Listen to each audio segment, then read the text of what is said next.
Happy ending. Happy ending किसे पसंद नहीं आती, पर हर किसी शो की अच्छी एंडिंग होना जरूरी नहीं है। ऐसे काफी सारे एनिमे सीरीज है जिनकी काफी सैड और ट्रॉमेटाइजिंग एंडिंग है। अपनी फेवरेट एनिमे की खराब एंडिंग देखने में बुरा तो लगता ही है। तुम लोगों ने कभी ना कभी तो सोचा होगा ना कि काश मैं इसकी एंडिंग बदल पाऊं, but in reality it's not possible.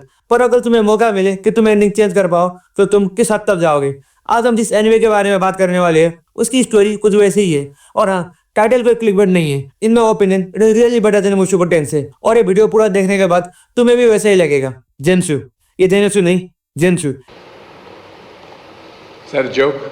Oh shit. जेन्सु एक ऐसा इसेकाई एनिमे जो हमें एक ऐसे वर्ल्ड में ले जाता है जहां इमेजिनेशन और रियलिटी एक दूसरे में भूल जाते हैं। आज हम इसकी कहानी, कैरेक्टर्स और उन गहरे थीम्स के बारे में बात करेंगे which matches with our modern world. ये शो एक अलग ही मिक्स है इसेकाई एडवेंचर और वर्क प्लेस ड्रामा का, with a meta commentary on anime industry itself. अगले 10 मिनट में हम इसके हर एक एक्सपर्ट को डिस्कस करेंगे, जैसे कि plot, themes, characters, technical education और इसका बॉर्डर लाइन सिग्निफिकेंस। ये कोई ऑर्डिनरी रिव्यू नहीं है। हम हर एंगल से देखेंगे, फिलोसॉफिकल डेप्थ से लेके विजुअल लैंग्वेज तक, और ये भी सोचेंगे कि ये एनिमे हिस्ट्री में कहाँ फिट होता है। अगर तुम इस चैनल पर नए हो तो सब्सक्राइब करना मत भूलना, ताकि फ्यूचर में ऐसे डीप डाइव एनिमे रिव्यू और देख सको। एक छोटी सी वार्निंग, इस रिव्यू में जेन्सु एनिमे के 12 एपिसोड्स के कुछ स्पॉयलर्स भी होंगे, पर चिंता मत करो, मेजर प्लॉट ट्विस्ट को अवॉइड करेंगे। तो जल्दी से खाने पीने का कुछ ले लो और तैयार हो जाओ। चलिए शुरू करते हैं। शुरू करने से पहले लेट्स सेट द कॉन्टेक्स्ट। 2025 में एनिमे इंडस्ट्री एक अजीब सी सिचुएशन में है। बहुत इनोवेशन है, लेकिन साथ ही एग्जॉशन भी। स्ट्रीमिंग प्लेटफॉर्म्स जैसे क्रंचीरोल और नेटफ्लिक्स ने एनिमे को ग्लोबल बना दिया और ओरिजिनल कंटेंट की डिमांड बढ़ गई, लेकिन एनिमेटर्स को ग्रूलिंग शेड्यूल्स, लो वेजेस और बोनआउट फेस करना पड़ता है। ये एक रियलिटी है जो जेन्सु एनिमे डायरेक्टली एड्रेस करता है। स्टूडियो माप्पा, जो jujutsu Kaisen, attack on Titan और विलन सागा के लिए फेमस है, अपने विजुअल्स और इमोशनल डेप्थ के लिए टॉप पे है। लेकिन 2025 तक माप्पा को प्रेज के साथ साथ कंट्रोवर्सी का भी सामना करना पड़ा, स्पेशली क्रॉस टाइम के एलिगेशन की वजह से। जेन्सु इसी प्रेशर कुकर से निकला है। 2024 में अनाउंस हुआ यह प्रोजेक्ट नॉट एन एडेप्टेशन बल्कि एक ओरिजिनल स्टोरी है, और इसने प्रॉमिस किया था माप्पा के हाई ऑक्टेन एनिमेशन को एक थॉटफुल कहानी के साथ मिक्स करने का। डायरेक्टर मित्सुयो यामाजाकी, जिन्होंने टेस्टियन बॉट डिकोड में अपना कैरेक्टर ड्रिवन टैलेंट दिखाया, और राइटर किमिको यूनो, जो लिटिल विच एकेडेमिया जैसे स्लाइस ऑफ लाइफ कॉमेडीज के लिए जानी जाती है। दोनों ने इसे एक सॉलिड फाउंडेशन दिया। इसका प्रीमाइज, एक एनिमेटर जो अपने फेवरेट चाइल्ड एनिमे में ट्रांसफर हो जाती है। सुनने में तो काफी एम्बिशियस लगता है ना, क्योंकि ये फैंटेसी और रियलिटी को ब्लेंड करता है। अब थोड़ा इसेकाई जॉनरा के बारे में बात करते हैं। 2025 तक इसेकाई एनिमे का एक बड़ा पार्ट मुसुको टेंसेई, रिजोरू जैसे शोज थे, जिन्होंने वर्ल्ड बिल्डिंग और कैरेक्टर आर्क्स के लिए स्टैंडर्ड सेट किए। लेकिन ओवर सैचुरेशन ने क्लीशे भी लाए, जैसे कि ओवर पावर प्रोटैगनिस्ट, हारेम्स या फिर रिपीटेटिव रिडेम्पशन आर्क्स। जेन्सु इसमें एक नई पर्सपेक्टिव लाता है। इसीलिए को सिर्फ इसके विजन नहीं बल्कि क्रिएटिविटी और आइडेंटिटी के लेंस के रूप में यूज करता है। तो चलिए अब स्टोरी पे आते हैं। ये एनिमे हीरो से नासुके के अराम घूमती है, एक 26 साल की एनिमेटर जो स्टूडियो पेटेंट में काम करती है। एक फिक्शनल स्टूडियो जो रियल वर्ल्ड स्टूडियो जैसा फील देता है। अच्छा, हमको सिखा रिया है।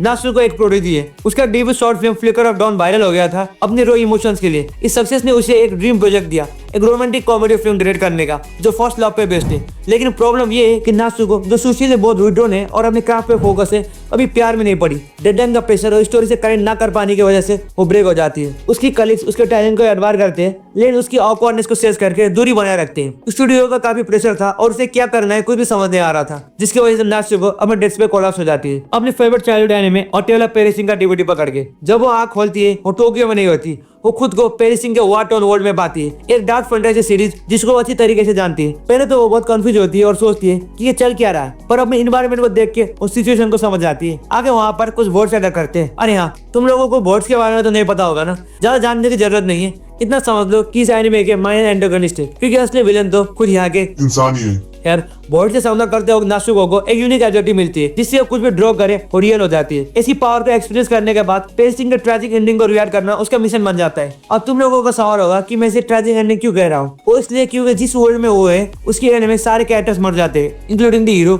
Luke Brevard. इसलिए वो एंडिंग चेंज करने में लग जाती है। नासुको को पेरिसिंग का हर डिटेल याद है, माया कैरेक्टर्स के बैक स्टोरीज तक, जो उसे एक एडवांटेज देता है। लेकिन उसका पावर एक कॉस्ट के साथ आता है। हर क्रिएशन उसे फिजिकली ड्रेन करता है, और जब भी किसी ड्राइंग को जिंदा करती है तो वो 3 दिनों के लिए अनकॉन्शियस हो जाती है। ये सीरीज 12 एपिसोड्स में अनफोल्ड होती है। अर्ली एपिसोड्स में पेरिसिंग के कैरेक्टर्स इंट्रोड्यूस होते हैं। ल्यूक ब्रेवार्ड, एक ब्रूडन सोर्ट्समैन, डेस्टिनी आर्टवामी, ए हीलर जिसकी हिडन स्ट्रेंथ है, नासुको के इंटरवेंशंस जैसे एक विलेज को सेव करना जो ओरिजिनल एनिमे में डिस्ट्रॉय हो जाता था। इसकी वजह से रिपल्स क्रिएट होती है, रिलेशनशिप्स और फेट बदल देते हैं। कहानी के मिड पॉइंट तक टोन शिफ्ट होता है, पेरिसिंग में एक्शन बढ़ जाता है और रियल वर्ल्ड टोक्यो के सीन्स कम हो जाते हैं। लास्ट के 3 एपिसोड्स स्पेक्टेकल की तरफ जाते हैं, लेकिन अपनी स्टोरी के बेस को कम्प्लीटली अबंडन नहीं करता। स्पॉयलर्स के बिना ये बोल सकता हूँ कि क्लाइमेक्स दोनों वर्ड्स को एक सैटिस्फाइंग और सरप्राइजिंग तरीके से जोड़ते हैं। प्लॉट परफेक्ट नहीं है, कुछ एपिसोड्स में पेसिंग थोड़ी वीक होती है और कुछ सब प्लॉट्स रस लगते हैं, लेकिन इसकी एम्बिशन एक हाई स्टैंडर्ड सेट करता है। अब हम जेंसी एनिमे के थीम्स को अनपैक करेंगे जो इसकी इंटेलेक्चुअल स्ट्रेंथ है। दिल से ये सीरीज क्रिएटिविटी के बारे में,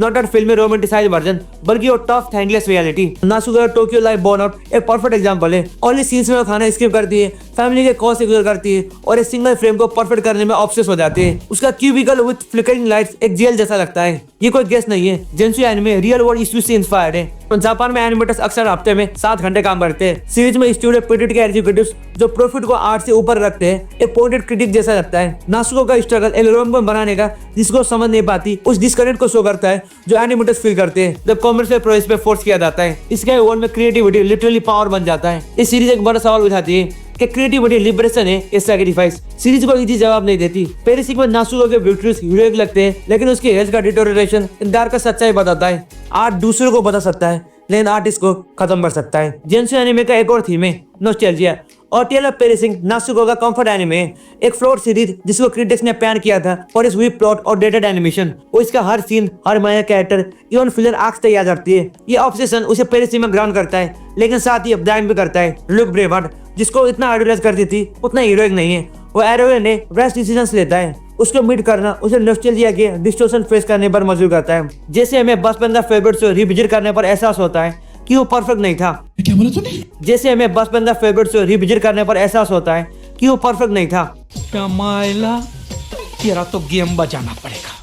कैरेक्टर जेंसु का इमोशनल कोर है। चलो रुसेन नासुको से शुरू करते हैं। वो टिपिकल प्रोटैगनिस्ट नहीं है, नो कोर के चार्म, नो हीरो डायलॉग्स। उसकी इंट्रोवर्जन बहुत रियल है। बाल उसके चेहरे को कवर करते हैं, आवाज सॉफ्ट है और पोस्टर डिफेंसिव। ये कोर्स नहीं, उसके डिस्कनेक्शन के साइंस है। ऑनली एपिसोड्स में वो आई कांटेक्ट तो अवॉइड करती है। उसकी सो कॉल्ड फ्रेंड्स सिर्फ वो कैरेक्टर्स है जो वो ड्रॉ करती है, लेकिन जब वो एनिमेट करती है उसका पैशन दिखता है, चेहरा बालों से बाहर आता है। एक सिंबल ऑफ वल्नरेबिलिटी। नासुको का आर्क एजेंसी के बारे में है। टोक्यो में वो एक्सपेक्टेशन से क्रस्ट है और पेरिसिंग में वो एक गॉड लाइक क्रिएटर है, लेकिन पावर इनसिक्योरिटी को इरेज नहीं करता। ग्रोथ के मोमेंट्स जैसे ल्यूक से आर्ग्यू करना या डेस्टिनी को कंफर्ट देना ऑन लगते हैं, लेकिन वो परफेक्ट नहीं बनती। पेरिसिंग के कैरेक्टर्स शुरू में आर्किटाइप्स लगते हैं। लुक ब्रेवर्ड स्टोइक हीरो, हाथ में तलवार और ऑनर के रिलेटेड डायलॉग्स बोलता है, लेकिन नासुको के आने से उसके क्रैश दिखाई देते हैं।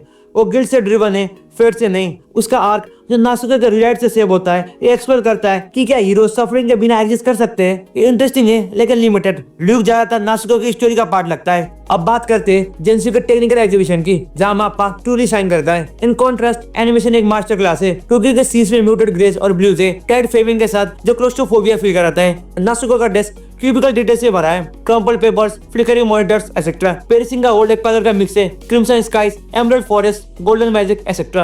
बट सीक्वेंसेस डिमन स्लेयर के लेवल का तो नहीं है, और इसकी कोरियोग्राफी जो काफी अच्छी तरीके से शॉर्ट प्ले और नासुको के एनिमेटेड क्रिएशंस को ब्लेंड करता है। सीरीज का स्टैंडर्ड विजुअल है नासुको का पावर। जब वो ड्रॉ करती है उसकी स्केचेस लाइट के बॉक्स में अलग हो जाती है। पेरिसिंग के बैकग्राउंड्स रेट्रो स्टाइल को नोट देते हैं, क्योंकि सीन्स में मिनिमलिस्ट पियानो और स्ट्रिंग्स है जो कि नासुको के आइसोलेशन को कैप्चर करता है। पेरिसिंग में ऑर्केस्ट्रा ट्रैक्स है, बैटल्स के लिए कोरल एसेंट्स के साथ। ओपनिंग सॉन्ग जन एक हाई एनर्जी रॉक एंथम है जो कि सीरीज के ड्यूअलिटी रॉ या रिफाइन को पकड़ता है। एंडिंग सॉन्ग तादा किमिनो मामा दे अच्छा है, लेकिन ओपनिंग सॉन्ग के आगे फीका पड़ जाता है। जेंसु सिर्फ एक कहानी नहीं बल्कि इंडस्ट्री का आईना है। स्टूडियो पीरियड के dynamics, overall staff, multi executives, real struggles को दर्शाता है। जेंसु इसे नासुको के एग्जॉशन के रूप में दिखाता है। सीरीज फैन कल्चर को भी क्रिटिक करता है। नासुको का पेरिसिंग से ऑब्सेशन टॉक्सिक फैंडम जैसा है। उसकी फिक्स करने की जरूरत कैरेक्टर चेंज के डिमांड्स को दर्शाता है। ये रियल वर्ल्ड के कंट्रोवर्सीज जैसा है, जैसे एवेंजर्स इन गेम के फैंस के डिबेट्स। नासुको के रिराइट्स के बैकफायरिंग से जेंसु सजेस्ट करता है कि आर्ट, ऑडियंस और क्रिएटर दोनों गायब।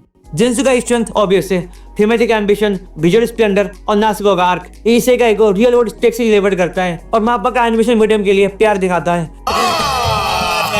झूठ बोल रहा है। पर इस एनिमे में कुछ वीकनेस भी है। फाइनल आर्क में पेसिंग वीक है। पेरिसिंग का कास्ट चार्मिंग है, लेकिन ऑटोनॉमी मिस करता है। नासुको के एक्सटेंशंस लगते हैं। सब प्लॉट्स जैसे केजी का राइवलरी अंडर डेवलप्ड है और 12 एपिसोड्स का फॉर्मेट एक्सप्लोरेशन को लिमिट करता है। अगर इसके 24 एपिसोड्स आते तो और भी अच्छा आता।